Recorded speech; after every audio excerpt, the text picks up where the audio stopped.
Be doing wound care to our client. So first, we're going to wash our hand. So assuming that we have done hand washing, so now magagamit tayo ng alcohol.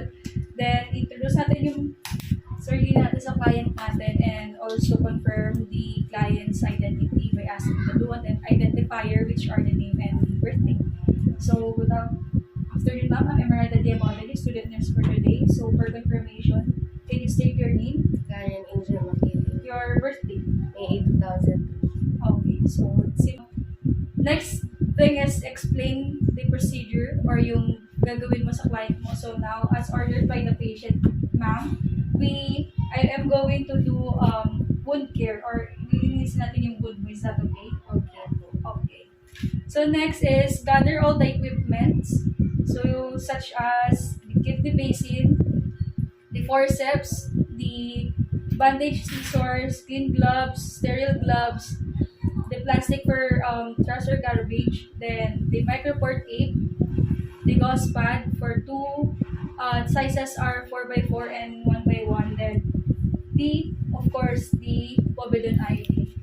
Then next is check for the physician's order for dressing. Note if there is drain is present. So in this case, so as ordered by the physician, gagawa tayo ng wound care. Then next is close all door and curtains for the privacy of the client. So doors and curtains are already closed. Then next is use blanket if needed, especially if the client's wound is placed sa area or sa part na hindi na kailangan ng privacy or kailangan matago. Then next, assess the client's in comfortable position. So in this case, yung wound ng client natin is nasa kamay, so the best position is sitting position. So ma'am, okay na po ba sa question? Okay na po. Okay. The next is place of open cuff plastic bag near the working area. So I have my plastic bag here. Then what I'll be using trash bin na nandito sa baba. Next is loosen the tape on the dressing. Itong previous dressing ng client natin. Remove all soiled dressing carefully.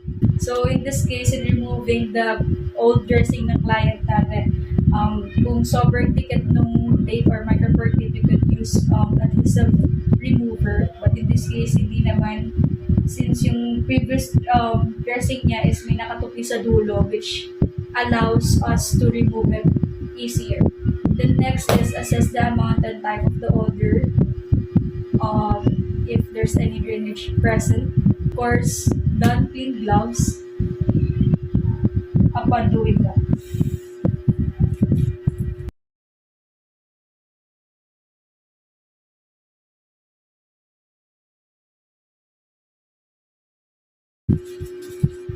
So, ngayon is tatanggalin natin yung previous dressing niya or yung, so in this case, yung area naman or itong area naman is naka-lift since yung naglagay sa kanya before is nakatupay. So, mas madali na. Ang sabihan niyo ako pag masakit ah.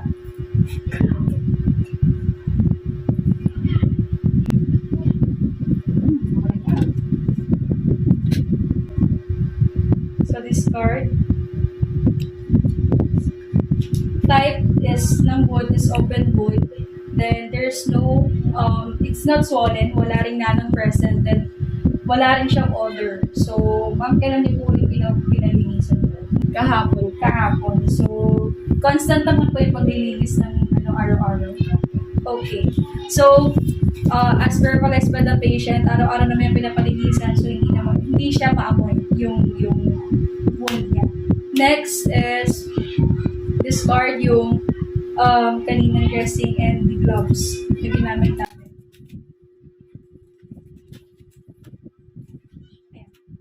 Then, next is using aseptic technique. We're going to open sterile dressing and supplies to work. So, ito yung kidney basin natin. Maglalagay tayo ng 1x1 gauze pad. Gagamitin natin ito pang linis.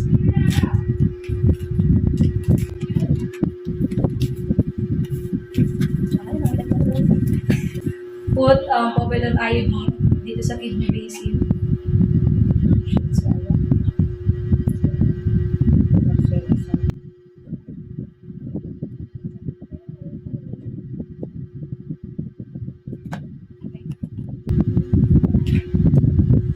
Then next is we have to make sure na yung sterile gauze pad natin is soaked with the povidone iodine. So, sunod ay magdadaan tayo ng sterile gloves. So,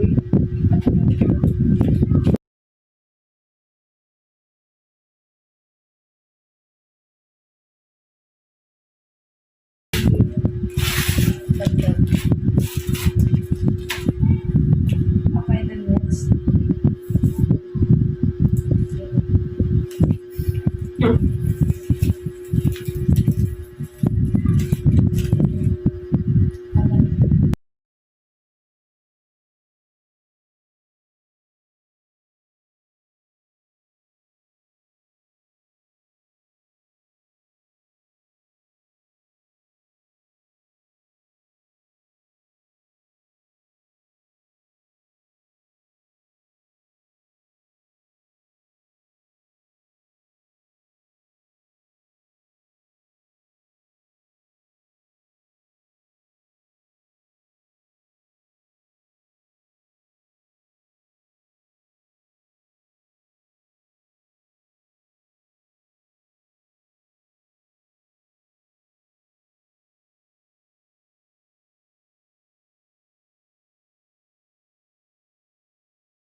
Clean the wound or the surgical incision using sterile forceps.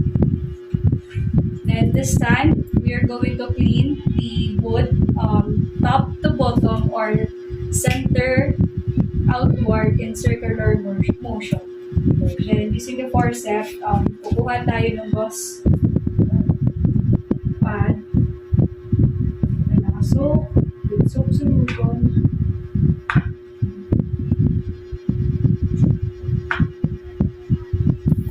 Next ko na to ah. Okay, next one.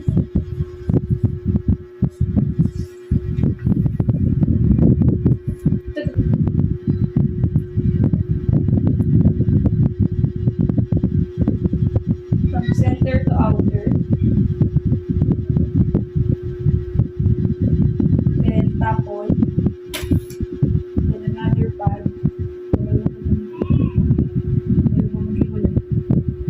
Ay, nako.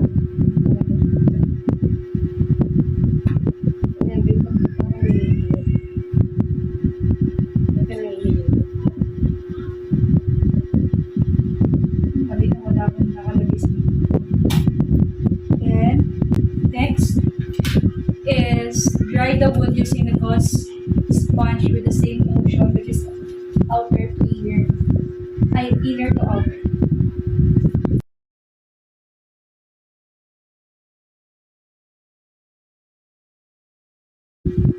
From inner to outer.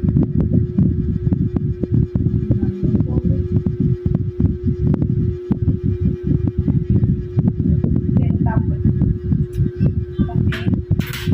Next, apply a layer of sterile dressing over the wound using a sterile forceps if desired. So, gamit tayo ng 4x4 na sterile gauze. So, in this case, hatiin natin yung gauze pad into two parts.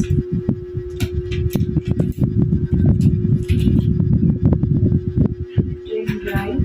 So, hindi na natin siya hatiin kasi kailangan natin ng dalawang layer. So, fold na lang natin siya sa gitna.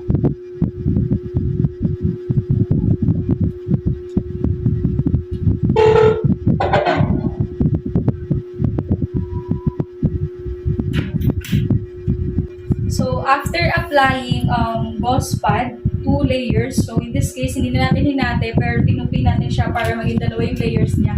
Now, we're going to remove the sterile gloves.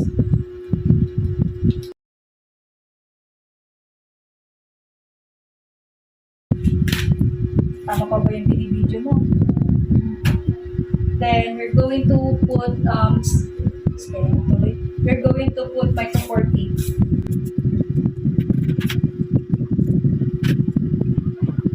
So, tinutupi siya dito sa dulo para sa susunod na pag-wound dress. So, yan siya. So, yan siya yung ulit parang number on na here. Pumasok.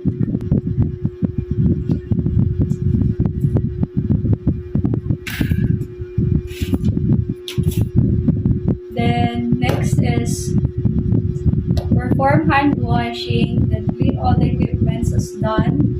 Then, after that, check the dressing in the wound, record the time of change, kung ano, kung meron bang nana yung dressing upon assessing or upon doing the wound care, and of course, describe the appearance of the wound before